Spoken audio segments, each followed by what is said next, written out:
Kakinada Atchutapuram railway gate వద్ద వెలిసినటువంటి శ్రీ పైళమ్మ అమ్మవారి జాతర మహోత్సవములు ఏప్రిల్ 2వ తేదీ నుండి 27వ తేదీ వరకు ఘనంగా నిర్వహించారు. జాతర మహోత్సవం గొల్లపాలెం గరగలు, బ్యాండ్ మేళం, కేరళ డప్పులు, బొమ్మలు, బాణాసంచ, రంగురంగుల విద్యుత్ దీపాల అలంకరణతో ఘనంగా నిర్వహించారు.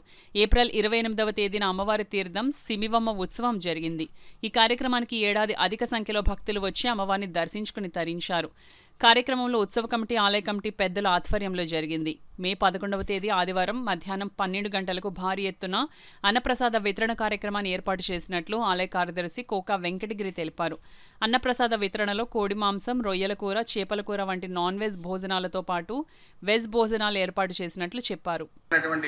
శ్రీ శ్రీ శ్రీ పైళమ్మ అమ్మవారి జాతర ఏప్రిల్ 2వ తేదీ నుండి ప్రారంభమైంది. ఏప్రిల్ 2వ తారీఖున ప్రారంభమైన అమ్మవారి జాతర మహోత్సవంలో 27వ తారీఖు జాగరణ జరిగింది. 28వ తేదీ తీర్థం జరిగింది.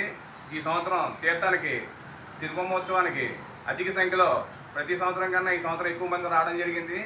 జాతర బ్రహ్మాండంగా జరిగిన సందర్భంగా మే 11వ తేదీ ఆదివారం మధ్యాహ్నం రేపు బ్రహ్మాండమైన అన్నదాన కార్యక్రమం జరుగుతుంది. ఈ అన్నదాన కార్యక్రమంలో కోడి మాంసం, చేప, రొయ్య మొదలగు నాన్ వెజ్తో భోజనాలు ఏర్పాటు చేయడం జరుగుతుంది. అలాగే శాకాహారులకి గుడి ఆవరణంలో వెజిటేబుల్ భోజనం కూడా ఏర్పాటు చేయడం జరుగుతుంది. కావున 50 మంది భక్తులు వచ్చి అమ్మవారి ప్రసాదాన్ని స్వీకరిస్తారని కోరి ప్రార్థిస్తున్నాం.